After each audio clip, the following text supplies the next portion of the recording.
How's your day going today, Ellie? And they're great stories. It's going good. Hear more about what they were saying to each other. You see it, but you don't hear much conversation. The musicians play, yes, and the guy says to the other guy, "I'm honored to play." I like that. I did too. I want to hear more of that. And was that a conscious decision because it would detract from the story that's engaged us so far, which is the romance? Will they make it or is going to make it? It was an editing decision. I actually shot more of that stuff, and I was very enthralled with it myself when I was making it. Oh, shit, man, I got these niggas trying to change. Look, Ellie, listen to me. The boss, he just patient. You know, he don't like to feel like he's stagnant. He want to keep the ball rolling. Okay. No, do you know how to take a subtitle on? Yes. Me? Oh. How is that? Oh, nigga, It's a vibe.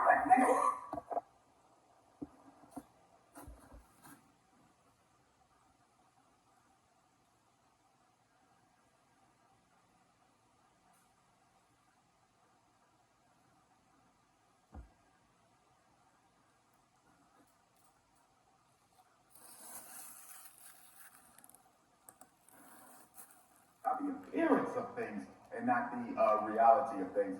In my definition, America could not qualify as a civilization. It could qualify as a technocracy, a society ruled by computers and technology and technological advancements. Is not a civilization. For it to be a civilization, you must be about the perfection of the art of being civilized. When you look at the amount of black people who are murdered, killed, disenfranchised in this country, how can you call it a civilization? I just saw the other day how President Biden has made it legal for Ukrainian immigrants to get SSI checks. So if you are a Ukrainian refugee in America, you can apply for SSI. Help me understand that, because we have the highest black homelessness population since the 1960s. We got black people living on the street because they can't find a job and can't get any liking to do it. I know sisters who have married African men, some of whom never thought they would look at. They were not attractive. And they said, when I gave myself a chance, I actually liked him more than the brothers because he was so much willing to be everything I wanted in a man. I'm not downplaying the brothers in the States because we do have alphas and we do have brothers who still imbue that black masculine spirit. But if we're going to be honest, it's probably lower here than other places because of that emasculation process that we went through, along with all the other issues that the white power structure has introduced into the community. Now, for me, polygyny has to be considered. It doesn't have to be wholesale for everyone. And it doesn't have to last eternally. I can see a situation where some men can have more than one woman, and that this plural relationship system that we go to in the black community will only last as long as it is needed.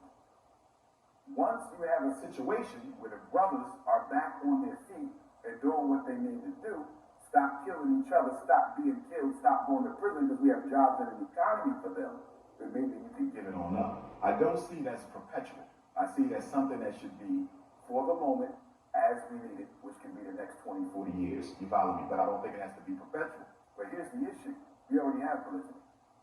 Very few men, whether they're in Africa, whether they're here, whether they're black, white, or yellow, but of course we're talking about ourselves.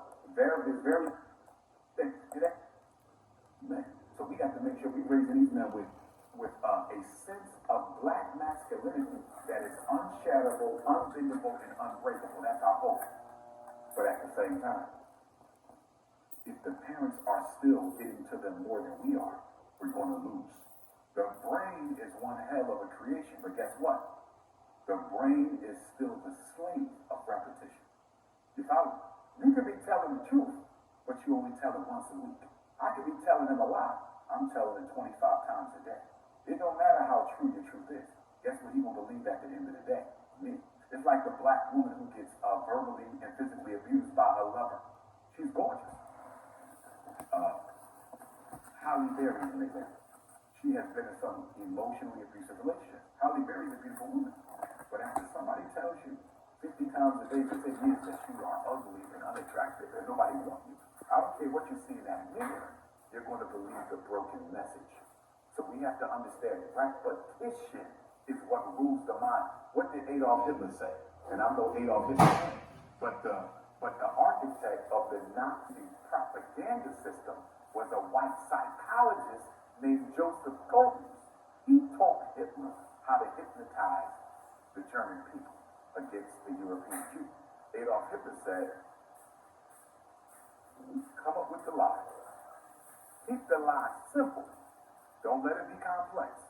If you want to control people's minds, what you tell them got to be simple. This is a psychological principle. He said, make sure the lie is big. Because people will question a small lie, but never question a big one. And make the lie repetitive. Tell it over and over and over again. And that's why when you watch German propaganda movies during the Hitler era, what do you always see? That swastika. Wherever you go, you see the swastika. Hitler used the basic principles of indoctrination and the basic principles of repetition to almost take over the whole world. Nothing wins like repetition. When you go into the military, it's not every day a basic training repetition. You do the same thing every day, all day. You hear the same message every day, all day. And after 3 months, they took a corner boy and turned him into the greatest Marine the world has ever seen. In 3 months through repetition. That's why I wanted the Frederick Douglass Marcus Garvey Academy to be residential. I'm a graduate of a residential high school. Scotland School, Chambersburg, Pennsylvania. Childhood hometown of Martin Delaney, grandfather Pan-Africanism. I saw the benefit of an active environment. Now, our school was JROTC. They was preparing us for the military. I didn't go. You feel me? But I saw how this type of environment, when your parents can't get to you all the time, television, radio, video game, you control everything that they have access to. I said, if I can do the same thing, but with African consciousness, I can create an army of soldiers. You follow me?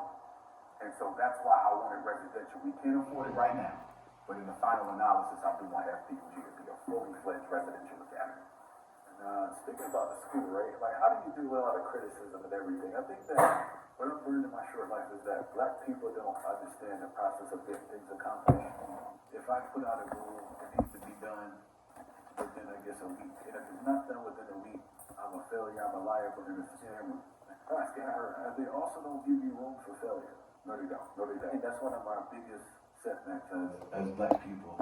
Obviously, you're experiencing it, right? So how do you deal with all the criticism and everything that goes on with your... Good question. Good question. Couple points on the FDMG and the criticism we got. We took our first donation to FDMG as brother. April the 14th, 2014, St. Louis. So this April the 14th will be the 9-year anniversary of the fundraiser, right? And the school should be done by next month, God willing. So when April the 14th comes, so it took us 9 years, basically. It took us just shy of 9 years to get this school done. The biggest irony of the criticism, and I do want to keep the criticism in its context, because most of our people support the dream. They support the vision. If they didn't, we don't get that school. That campus down in Wilmington, Delaware, is the first school in American history built exclusively by the African diaspora. Never been done before, not even in Garvey's time, not to that extent. The donations came from Africa, Jamaica, the Caribbean, South America. There's no country, and I got to double check, definitely no continent, but there's probably no country that we didn't get a donation from. That speaks to how much black people are willing to support something that they believe in. So getting back to the detraction. You know what the most interesting thing about the detraction is? How can you criticize the building of an institution when you never built an institution? How do you criticize a man bringing forth something never before done in this country when we as a people don't have a history in America, a recent history of building our own institution? I heard people say things like, the school should have been done after 2 years. Based on what? Have you ever built a school? No. Have you ever ran a school? No. So how do you know how long it takes to run a school? I had another Negro say, remember we were going through the HVAC situation? Now the HVAC unit is a $50,000 unit. You're not going to get it cheaper. You know what they were saying on YouTube? I talked to my cousin. He's an HVAC tech. He said you can get an HVAC for $5,000. Show me a damn HVAC on a school for literally people speaking gibberish, bro. People speaking gibberish. Oh, he bought some bando traps. Some schools wasn't worth the money. Did you know that campus was renovated from the ground? They took old buildings, consolidated them, and rebuilt. $13 million, 2009. That means the school is 14 years old. $13 million property. We paid less than an eighth of that to them.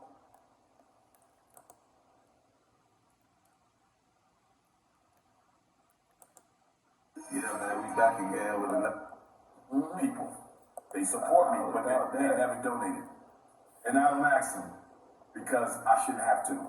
Nah, you shouldn't. You know what I mean? Why you think they don't? What you fear. Yeah, I was gonna say scared. Yeah. Referred to now as Abydos. Experts point to a famous road that could have been where the followers of Osiris traveled from the coast of Africa to Abydos. In the 5th century BC, with the help of Egyptian texts, Herodotus set out to map the route taken by Osiris's followers after the flood which destroyed Atlantis. Egyptians were very familiar with the story of Atlantis, as it is told in great detail on the walls of the Edfu temples. He went from the Pillars of Hercules to Mount Atlas, then mapped out the route known today as the Path of the Dead, through the Libyan desert, to see and Abydos, and probably Dendera. It's very interesting to see that Herodotus was able to recreate this route, which contemporary archaeologists are quite familiar with, since there are traces throughout the Libyan desert of this road that has since become a trade.